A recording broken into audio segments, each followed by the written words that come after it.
नमस्कार। सर्वप्रथम गुरु महाराज जी के चरणों में मेरा बहुत बहुत प्रणाम और सनातन शास्त्रार्थ कार्यक्रम में आप सबका हार्दिक स्वागत है।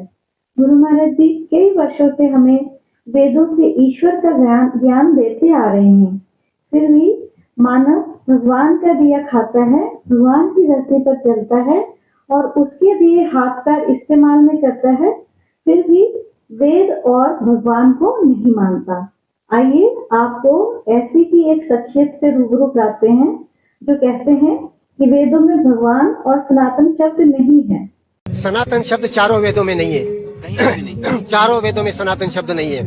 भगवान शब्द चारों वेदों में नहीं है। और गुरु महाराज जी जो कि योगाचार्य हैं और वेदों के ज्ञाता हैं, आज हमें गुरु महाराज जी समझाएंगे कि वेदों में भगवान और सनातन शब्द है या नहीं। गुरु महाराज जी। बहुत अच्छा। ईश्वर ने जो ये संसार की रचना करी है और स्पेशली जो नर नारी का चोला दिया है जीवात्मा को,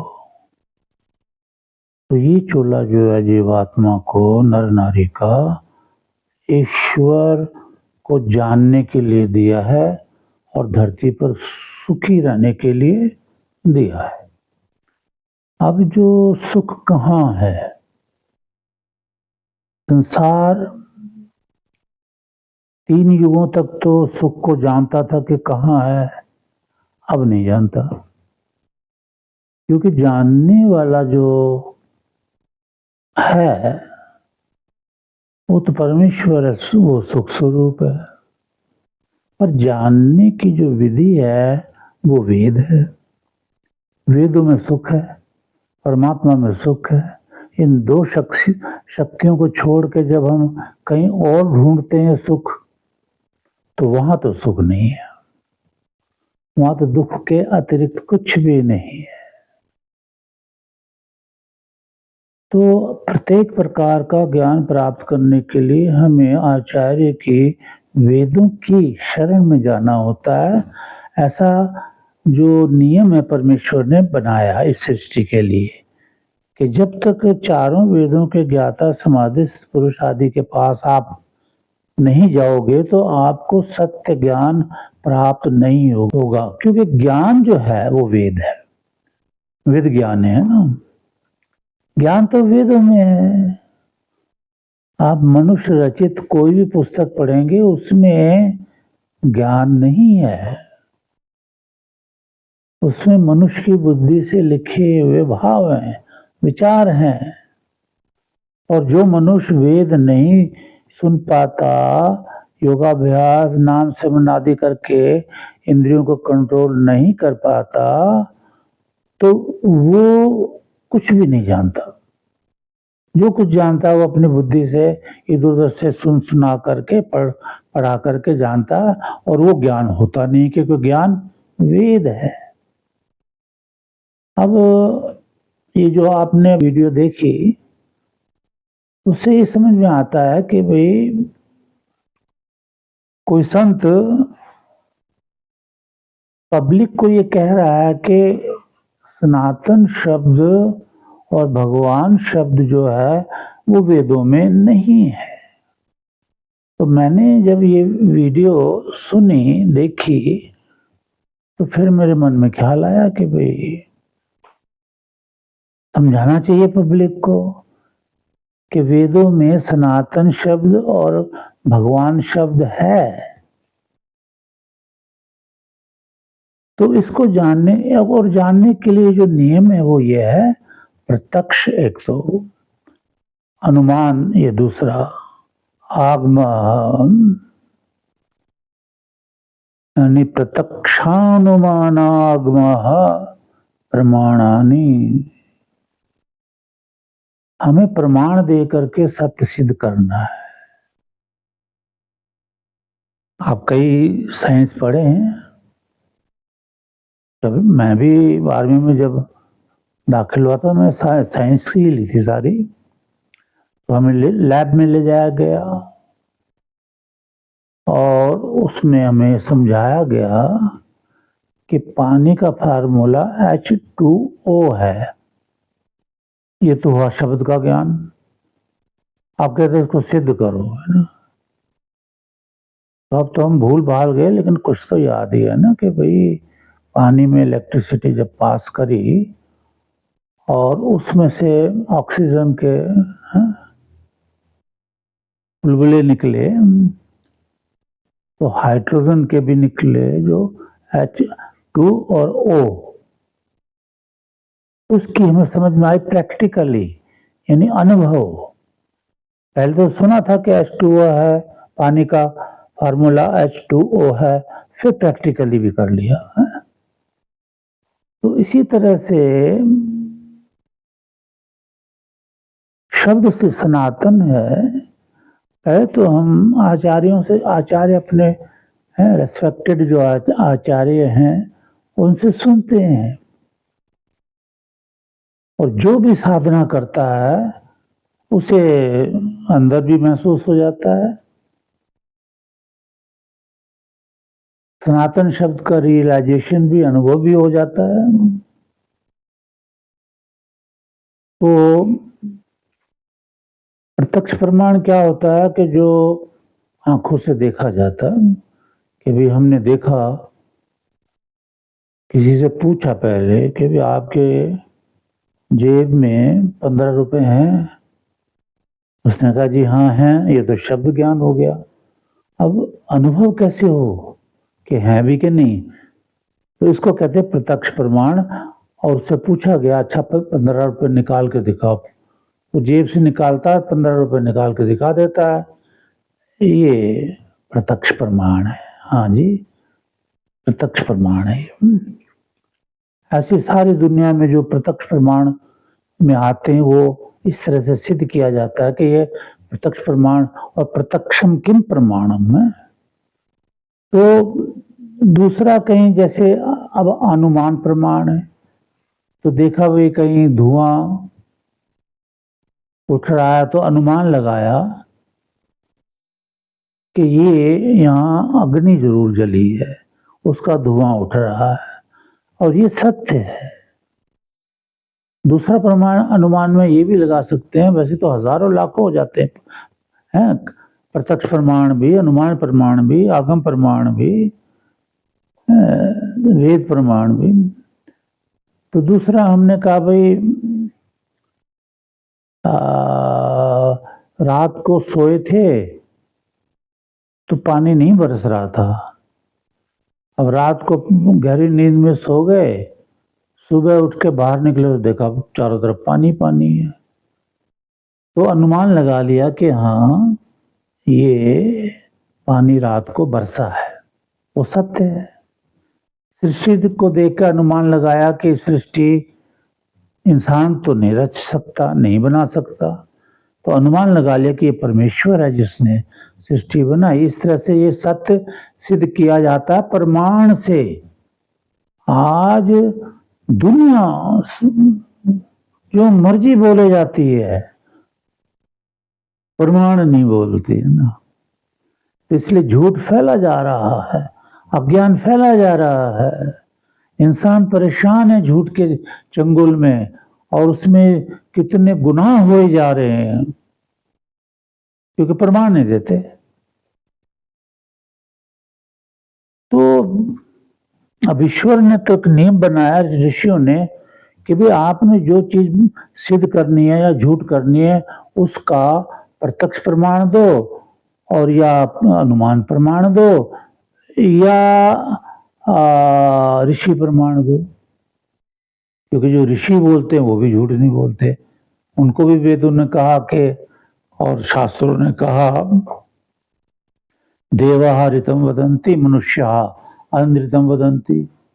देव जो हैं, विद्वान जो हैं, वो तो सत्य बोलते हैं, मनुष्याः अनृतं वदन्ति, ये याज्ञवल्क्य जी का वाक है शतपथ ब्राह्मण ग्रंथ में। तो सत्य को सत्य और झूठ को झूठ कैसे सिद्ध किया जाए? प्रमाण दो।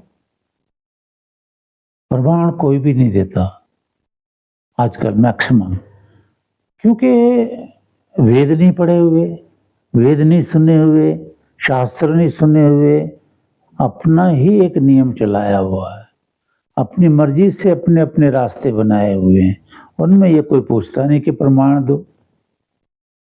तो ऐसे ही ऋषि प्रमाण, फिर चौथा प्रमाण आ जाता है वेद प्रमाण। तो वेद प्रमाण ये होता है कि भाई मान लिया तुमने कहा, किसी ने पूछा परमेश्वर जड़ है या चेतन, उसने कहा जी जड़ भी है चेतन भी है। ये कैसे, प्रमाण दो, जड़ है या चेतन। तो विद्वान होगा कोई आया, हाँ हाँ मैं देता हूं प्रमाण। वेद में कहा न तस्य प्रतिमा अस्ति, वेद ने कहा कि ईश्वर जो है अकायम है, उसकी काया नहीं है, इसलिए वो मूर्ति नहीं है, इसलिए वो कोई जड़ वस्तु नहीं है, उसकी तो मूर्ति ही नहीं है। तो वेदों से प्रमाण देके विद्वान सिद्ध करते हैं कि सत्य क्या है झूठ क्या है। और ऋग्वेद के अध्ययन मैंने बहुत साल पहले जब किया था तो मेरे को महसूस हुआ था कि वो कहते हैं कि भाई लोग तो प्रमाण देते ही नहीं है। तो विद्वानों का भी एक नियम हो गया है कि जो प्रमाण नहीं देते अपनी मुंह जोरी करते हैं कि जी यही सत्य है यही सत्य है यही सत्य है, विद्वान उससे शास्त्रार्थ नहीं करते, उनसे बातें नहीं करते कि ये नहीं समझने वाले। ये भी मैंने महसूस किया है कि विद्वान मना कर देते, नहीं भाई हम आपसे बात नहीं कर सकते, आप तो अड़ जाते अपनी बात पे, प्रमाणों को भी नहीं मानते। और वेद कहता है, परमेश्वर कहता प्रमाण दो। तो ये प्रमाण जो है जरूरी है शास्त्रार्थ के लिए भी, ज्ञान लेने के लिए भी, सत्य को समझने के लिए भी, झूठ को जानने के लिए भी। अब रहा ये सनातन शब्द, तो सनातन शब्द के विषय में मैं बता रहा हूं कि आप अथर्ववेद मंत्र 10:8-22 इसका अवलोकन करें, किसी विद्वान के पास जाएं जो वेद जानता है, उससे अर्थ समझें, घर में बैठे अपने आप कुछ नहीं बोलना होता, हमें प्रत्यक्ष अनुमान और आगम प्रमाण प्रस्तुत करने होते हैं सत्य को जानने के लिए। इसलिए ऋग्वेद में एक बड़ा अच्छा कहा कि जो शिष्य शिष्याएं हैं, बेटा बेटियां हैं, वेद सुनती हैं, वो भी सत्य और असत्य का निर्णय करने में सक्षम हो जाती हैं, बाकी नहीं। जो वेद नहीं सुनते ना, उन्हें नहीं पता सत्य क्या है और असत्य क्या है। वो भगवान ने कहा कि वेद सुनो श्रुतम तप है, ये तप है, श्रुतेन मां विराधसी, सुनने से पीछे मत हट जाना। ईश्वर की आज्ञा है पर नहीं मानते हम। एक तरह से हम कहते हैं ईश्वर को, हम तेरी आज्ञा नहीं मानते हैं। तो ईश्वर क्या कहता है वो वेद मंत्र में, महामती। ईश्वर कहता है कि ऐ नर नारियो सुनो, मया सो अन्नमत्ति, मेरा दिया हुआ अन्न खाता है, मया सो अन्नमत्ति यो विपश्यति, मेरी दी हुई आंखों से सुनता है, देखता है, और यह प्राणिति, और मेरे जो प्राण दिए हुए हैं उससे तो जिंदा रहता है। और अमंतवो माम, लेकिन मुझे नहीं मानता, मेरी पूजा नहीं करता, औरों की पूजा करता है। इसका मतलब होता है भी हाथ पैर सब तुम मैंने दिए, आंख दी, सब कुछ दिया, धरती दी, बाल बच्चे आपके, सब कुछ, सबका सुख लेता है। और लेकिन अमंत वो मुझे नहीं मानता। तो अब यहाँ आया रहते हैं कि मैं ते बदामी, तेरे लिए मैं ये शब्द बोलता हूँ, हम सत्यम वदंती, मैं तेरे लिए ये सत्य बोलता हूँ किसके लिए? जो मेरा खाता है, मेरा पिता, मेरी आंखों से देखता, मेरे हाथ पर से काम करता है, पृथ्वी पे मेरी पे रहता है, लेकिन मुझे नहीं मानता। माम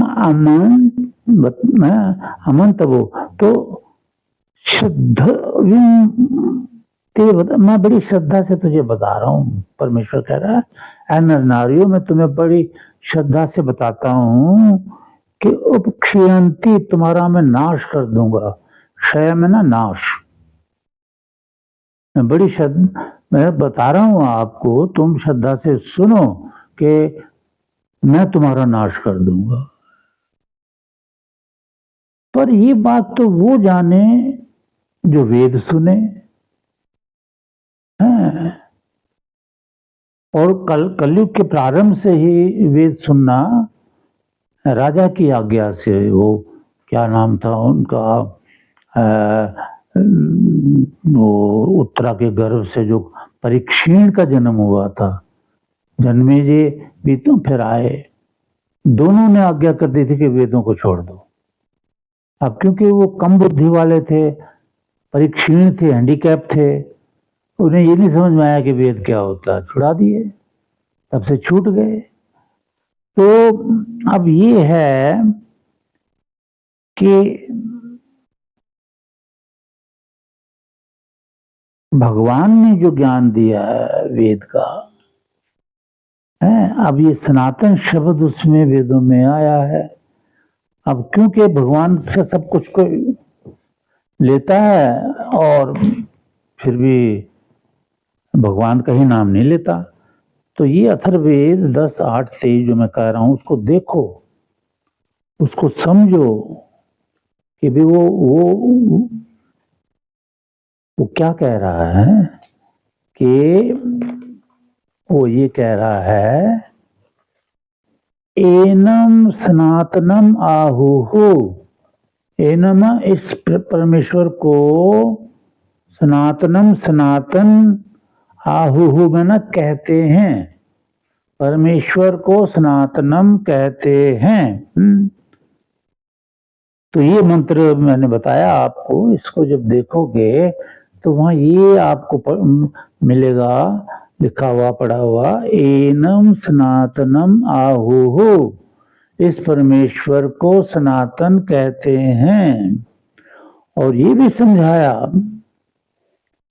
कि ये कभी जीर्ण नहीं होते, परमेश्वर कभी बुढ़े नहीं होते, और ना उनकी मृत्यु होती है, ना जन्म होता है। तो हमने कहीं ऐसे परमेश्वर तो नहीं बना लिए अपनी बुद्धि से जिनका जन्म भी होता है और मृत्यु भी होती है। जैसे 4थे अध्याय में कृष्ण महाराज कहते हैं कि हे अर्जुन, तेरे मेरे कई जन्म हुए, तू नहीं जानता, मैं जानता हूं। ये कृष्ण महाराज तो भगवान का स्वरूप थे, यानी इक्विवेलेंट टू गॉड, जिसको अथर्ववेद में बोलते हैं रूपेण इंद्र, कि योगी जो है वो ईश्वर का रूप है। और भी कई जगह प्रमाण दिए, पर ईश्वर नहीं, ब्रह्म नहीं, equivalent to God but not God. ये चीज समझनी पड़ेगी वेदों की। हर एक कोई आज अपने आप को कई भगवान बना करके पूजा लेते हैं, और जो सत्य है आप पूजनीय तो ये ऋषि मुनि है, इनके अंदर भगवान है, ये भगवान का रूप है। और सबसे बड़ा तो हमारा गुरु जो है, ऐसे पूर्व शाम अपनी गुरु काले नाना बच्चे दात, वो तो ईश्वर है, योग शास्त्र में कहा 1/7 में। तो मतलब परमेश्वर कभी बुढ़े नहीं होते, कभी मृत्यु को प्राप्त नहीं। ये सारा सब जो ये ज्ञान है ये वेदों में, जैसे कि रात्रि का अंधकार है, अब ये कब मिटेगा? जब सूर्य निकलेगा। तो अज्ञान है, ये कब मिटेगा? जब वेद सुनोगे। There is no other way, न अन्य पंथा, इसके अतिरिक्त कोई और दूसरा मार्ग नहीं है कि जिस पर चलकर हमें ये समझ में आ जाए कि प्रभु किसको कहते हैं और पूजा इसकी कैसे होती है। ये तो वेद सुनने वाला ही जानता है, और या वेदों को जानने वाला कोई ऋषि मुनि जानता है। तो देख लिया आपने कि ये सनातन शब्द है, बोला ना कि एनम सनातनम आहु, इस परमेश्वर को सनातन कहते हैं। और अब अगले एपिसोड में हम ये सिद्ध करेंगे कि भगवान शब्द भी वेदों में है। ये अगले एपिसोड में है। धन्यवाद गुरुजी, आपने कितने प्रमाण दे देकर ये स्पष्ट किया कि वेदों में सनातन शब्द भी है। संपूर्ण मानव जाति से मेरा अनुरोध है कि जहाँ जहाँ वेदों का जिक्र आया है वहाँ वहाँ ऐसे ही किसी की बात को स्वीकार न करें जब तक आपको ये ना पता हो कि वेदों का ज्ञान देने वाला कोई योगी, योगाचार्य या चारों वेदों का समाधिस्थ पुरुष हो।